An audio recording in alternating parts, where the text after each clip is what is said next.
সুপ্রিয় শিক্ষার্থীবৃন্দ, গুরুদয়াল সরকারি কলেজ কর্তৃক আয়োজিত অনলাইন কার্যক্রমের গণিতের আজকের এই সেশনে তোমাদের সঙ্গে আছি আমি রুমান মিয়া, প্রভাষ্য গণিত বিভাগ, গুরুদয়াল সরকারি কলেজ, কিশোরগঞ্জ। এর আগের ক্লাসে তোমাদের সাথে বিস্তৃতির মধ্য দিয়ে কিভাবে নির্ণায়কের মান বের করতে হয় সেটা দেখানো হয়েছিল এবং নির্ণায়কের বিভিন্ন ধর্মগুলি নিয়ে কথা বলা হয়েছিল। আজকের আলোচনার বিষয়বস্তু হচ্ছে নির্ণায়কের বিভিন্ন ধর্মাবলী ব্যবহার করে কিভাবে নির্ণায়কের বিভিন্ন সমস্যা সমাধান করা যায় সেটা নিয়ে আলোচনা করব। তোমরা দেখতে পাচ্ছ এখানে একটা ডিটারমিনেন্ট দেওয়া আছে। ডিটারমিনেন্ট হচ্ছে 1 1 1 1 p p square 1 p square p to the power 4। তো এটা সমান সমান তোমাকে প্রমাণ করতে হবে p into p minus 1 whole square into p square minus 1। So এটাকে দুভাবে প্রমাণ করা যায়। এক হচ্ছে এটার ডিটারমিনেন্টের মান কিভাবে বের করা হয়। ডিটারমিনেন্টের মান বের করা বিস্তৃতি করে, তুমি সরাসরি বিস্তৃতি করেও তুমি এটা প্রমাণ করতে পারো। আবার নির্ণায়কের যে ধর্মাবলী আছে, ধর্মাবলী ব্যবহার করে কিছু ফ্যাক্টর প্রথমে বের করে নিবা।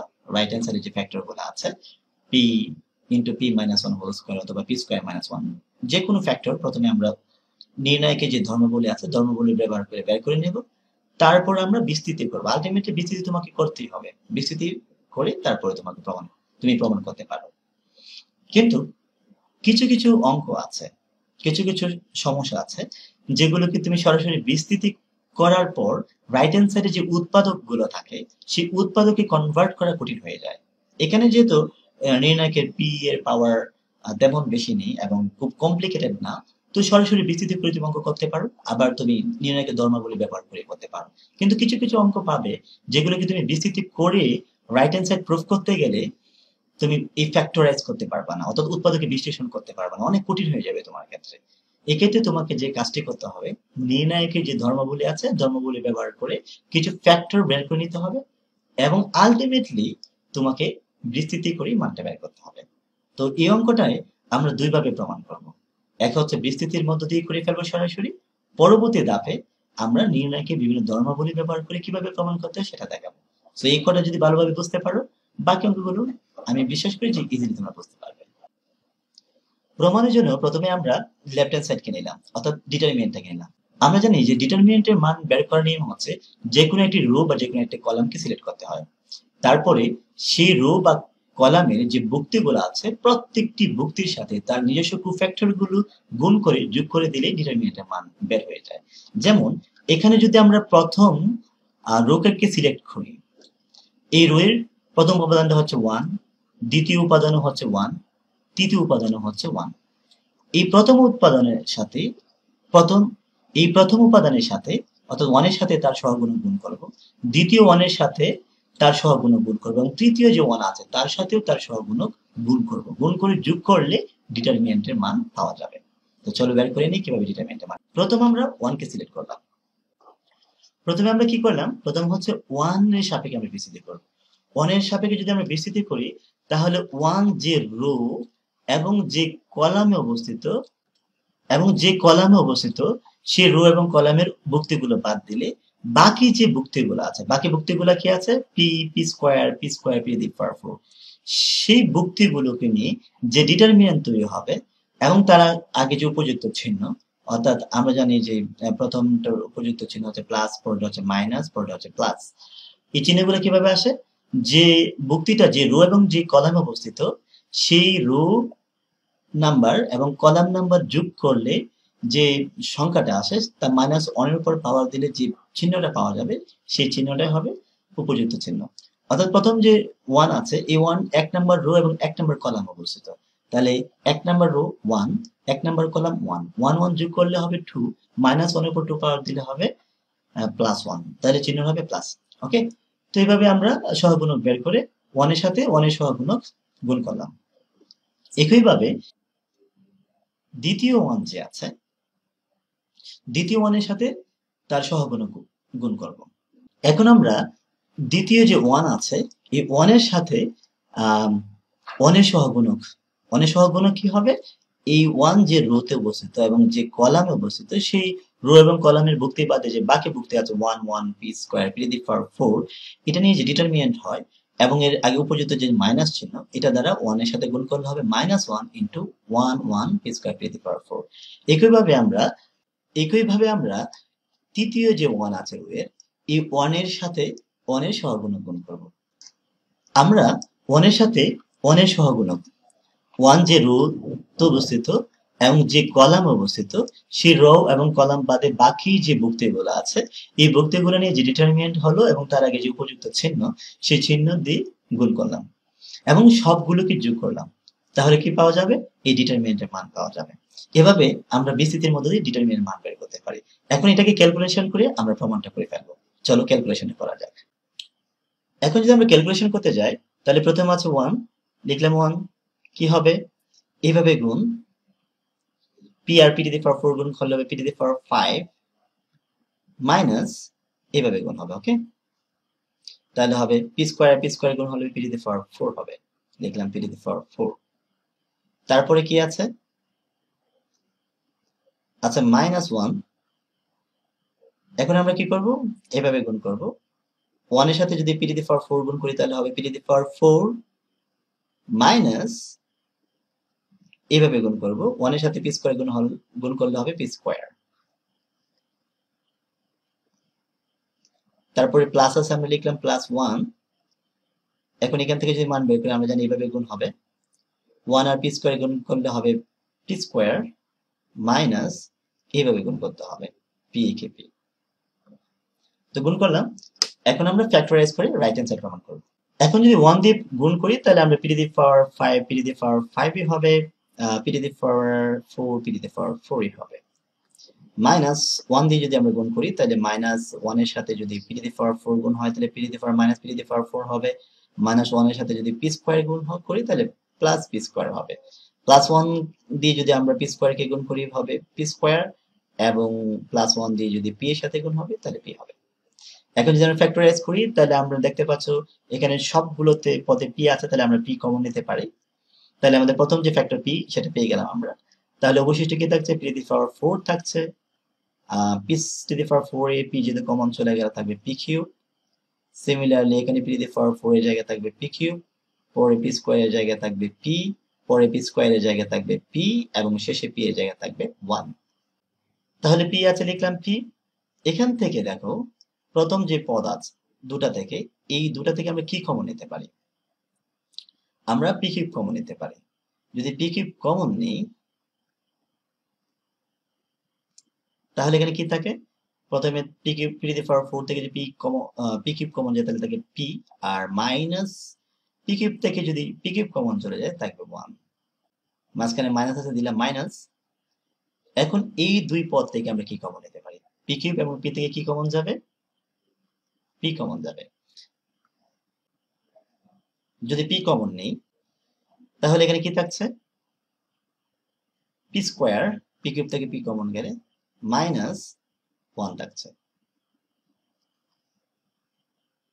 একইভাবে আমরা এই দুটা থেকে যদি +1 কমন নেই তাহলে কি থাকছে? পি -1 থাকছে। তাহলে কমন নেওয়া শেষ হয়ে গেল। এখন আমরা যে কাজটি করব, প্রথমে পি আছে, পি লিখলাম।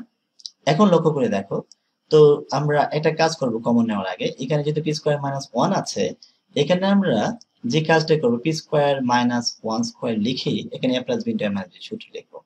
P cube into p -1 minus p into, এখানে লিখতে পারি আমরা a স্কয়ার মাইনাস বি স্কয়ারের সূত্র থেকে a প্লাস বি অর্থাৎ p plus 1 into p -1 plus 1 আছে, আমরা 1 লিখলাম। এখন লক্ষ্য করে দেখো এই তিনটা জায়গাতে একই উৎপাদক p-1 p-1 আছে। তাহলে আমরা এখান থেকে কি করতে পারি? p-1 কমন নিতে পারি। যদি p-1 কমন নিই তাহলে আমাদের অবশিষ্ট কি থাকছে? এখানে এখানে থাকছে p কিউব, এখানে থাকছে এই p ইন্টু p প্লাস 1। তাহলে p দিয়ে যদি আমরা গুণ করি তাহলে হবে p আর p গুণ করলে p square plus minus p কে p, আর এখানে থাকছে +1। আমরা আরেকটি উৎপাদক পেয়ে গেলাম। এখন এটাকে ফ্যাক্টরাইজ করার বাকি আছে, তাহলে লিখলাম P into P minus one. এখান থেকে আমরা কি কমন নিতে পারি? এখান থেকে আমরা পি স্কোয়ার কমন নিতে পারি। যদি পি স্কোয়ার কমন নিই তাহলে এখানে কি থাকবে? পি মাইনাস ওয়ান থাকবে। একইভাবে এখান থেকে আমরা কি কমন নিতে পারি? মাইনাস ওয়ান কমন নিতে পারি। যদি মাইনাস ওয়ান কমন নিই তাহলে এখানে কি থাকছে? এখান থাকছে P minus plus minus one. এখান থেকে আমরা লিখতে পারবো P into P minus one. এখান থেকে আমরা কি কমন নিতে পারি? পি মাইনাস ওয়ান আর পি মাইনাস ওয়ান কমন নিতে পারি, তাহলে হবে পি মাইনাস ওয়ান। যদি কমন নিই আমরা এখানে, তাহলে এখানে থাকছে কি? P square minus one, p square minus one থাকছে। ওকে, এখন তুমি যদি এই পি মাইনাস ওয়ান আর পি মাইনাস ওয়ান গুণ করে ফেলো তাহলে পাবে p minus one whole square into p square minus one. এটাই হচ্ছে রাইট হ্যান্ড সাইড। ওকে, তুমি সরাসরি বিস্তৃতির মধ্য দিয়ে প্রমাণ করতে পারো, কিন্তু কিছু অঙ্ক আছে যেগুলোকে বিস্তৃতির মধ্য দিয়ে যখন তুমি সমাধান করে ফ্যাক্টরাইজ করতে যাবে, এরকম ফ্যাক্টরাইজটা খুব কঠিন হয়ে যাবে। এক্ষেত্রে আমরা যে কাজ করব, নির্ণয়কের ধর্মাবলী ব্যবহার করে কিছু ফ্যাক্টর প্রথমে বের করে নিব, তারপরে আলটিমেটলি আমরা বিস্তৃতি করব, বিস্তৃতি করে প্রমাণ করব। তো এই অঙ্কটা কিভাবে নির্ণয়কের ধর্মাবলী ব্যবহার করে কিছু ফ্যাক্টর প্রথমে বের করে যায়, তারপরে বিস্তৃতি করে কিভাবে মান বের করা যায় সেটা দেখাবো। তো চলো ওইটা দেখা যাক। এখন আমরা নির্ণয়কের ধর্মাবলী ব্যবহার করে কিভাবে ডিটারমিনেন্টের বিভিন্ন সমস্যার সমাধান করা যায় সেটা দেখাবো। ডিটারমিনেন্টের যে বৈশিষ্ট্য আছে, একটা বৈশিষ্ট্য হচ্ছে তুমি যদি একটা কলামকে সিলেক্ট করো, এই কলামের সাথে অন্য যে কোনো কলাম যোগ বা বিয়োগ করে যদি এখানে মানগুলো লিখো এবং অন্য কলামগুলোকে যদি স্থির রাখো, অথবা যে কোনো একটা রোকে সিলেক্ট করে ওই রো এর সাথে অন্য রো গুলোকে যদি তুমি যোগ বা বিয়োগ করো, বিয়োগ ফলের রেজাল্টে যোগ বা বিয়োগ ফলের রেজাল্টে যদি এই কলাম রোতে লিখো এবং বাকিগুলোকে আনচেঞ্জ রাখো, তার নির্ণয়কের মানে কোনো পরিবর্তন হয় না। তো এই কন্ডিশনটা মধ্য দিয়ে তোমরা কিছু উৎপাদক বের করে নিতে পারো। যেমন এখানে একটা উৎপাদক আছে পি, একটা উৎপাদক আছে পি মাইনাস ওয়ান, আর একটা আছে পি স্কোয়ার মাইনাস ওয়ান। এটা তো আমাকে প্রমাণ করতে হবে।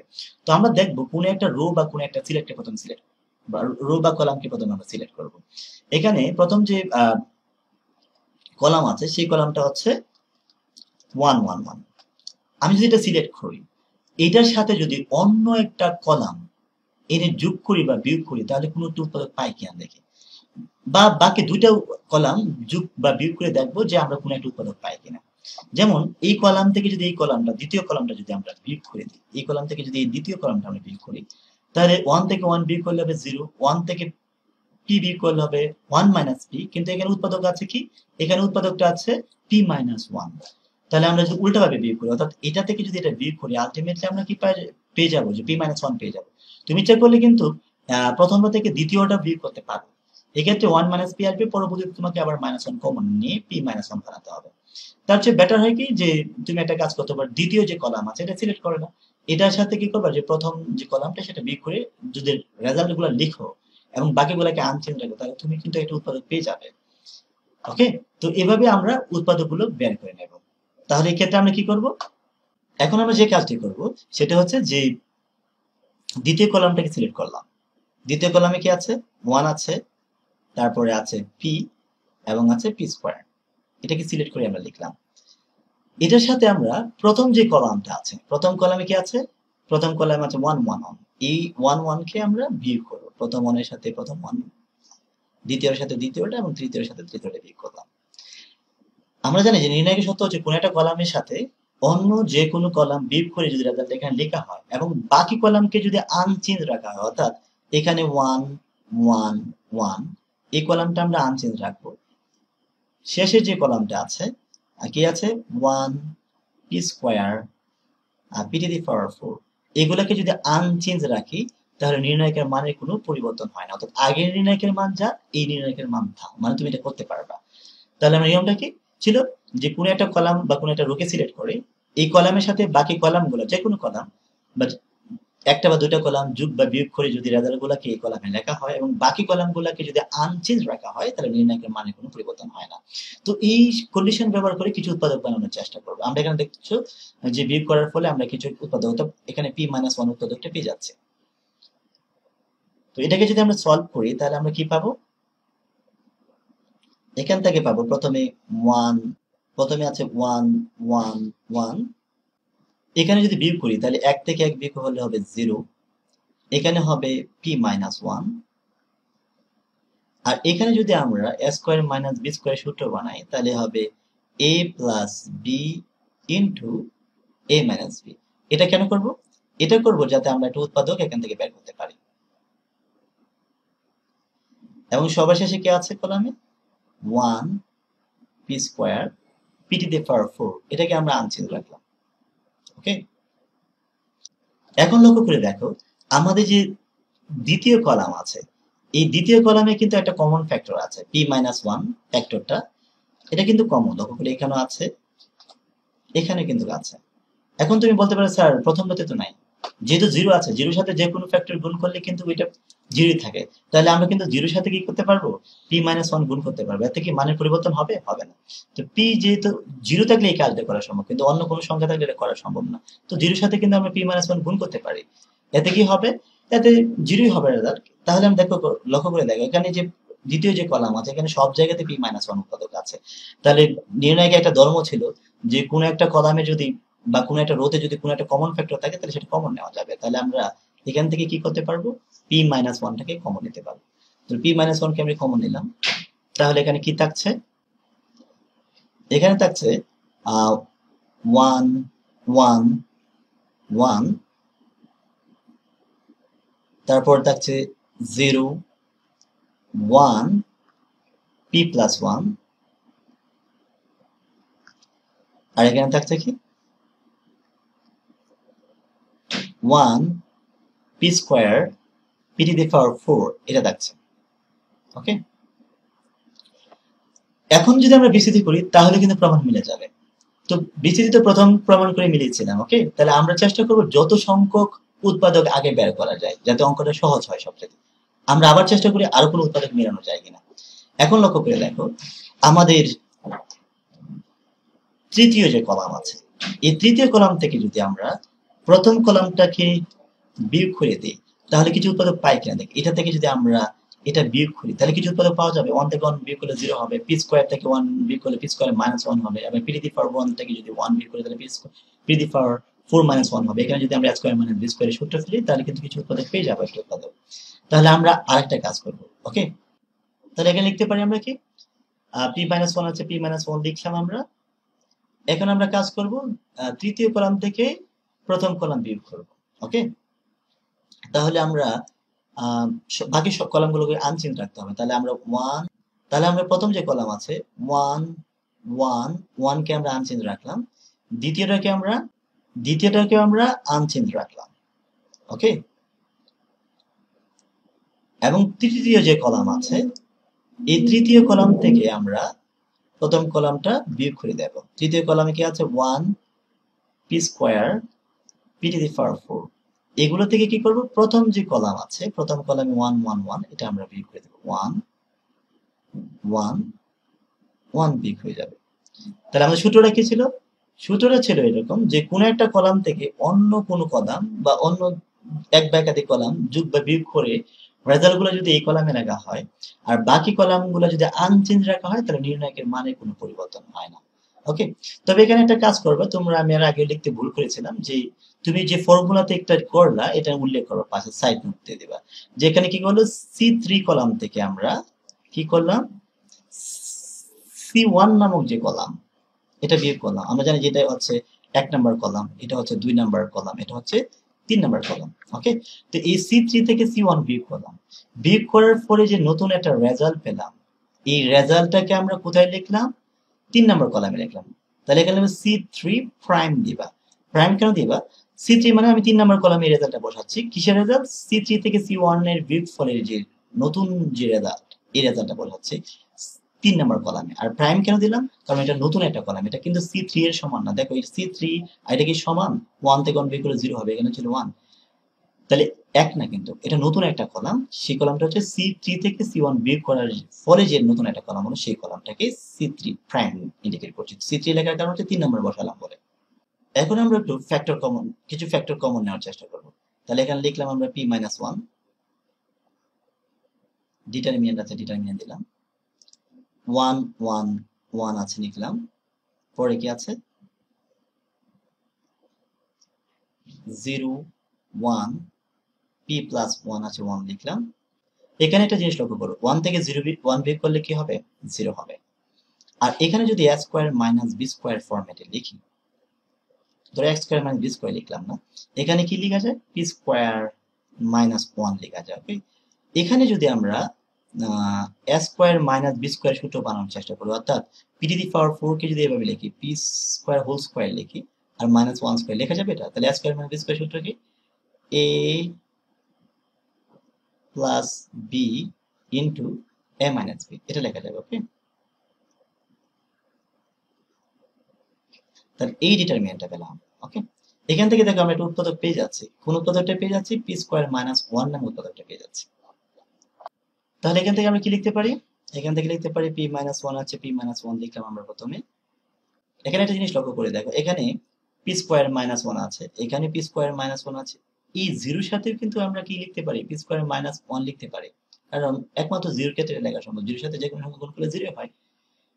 তাহলে এখান থেকে এই কলাম থেকে অর্থাৎ তৃতীয় কলাম থেকে আমরা কি কমন নিতে পারি? তৃতীয় কলাম থেকে আমরা কমন নিতে পারি পি স্কয়ার মাইনাস 1 কমন নিতে পারি। ওকে, যদি কমন এটা নিয়ে থাকি তাহলে অবশিষ্ট কি আছে? 1 1 1 0 1 p প্লাস 1, এখানে আছে 0 1 p স্কয়ার প্লাস 1। এই ডিটারমিনেন্টটা পাচ্ছ। ওকে, তো আমরা যে কাজটি করব, তাহলে আমরা এখন যে কাজটি করব সেটা হচ্ছে শুধুমাত্র 1 দিয়ে বিসিডি করলে সেটা পাওয়া যাবে। তো 1 দিয়ে বিসিডি করি, আমাদের আছে p মাইনাস 1 ইন্টু,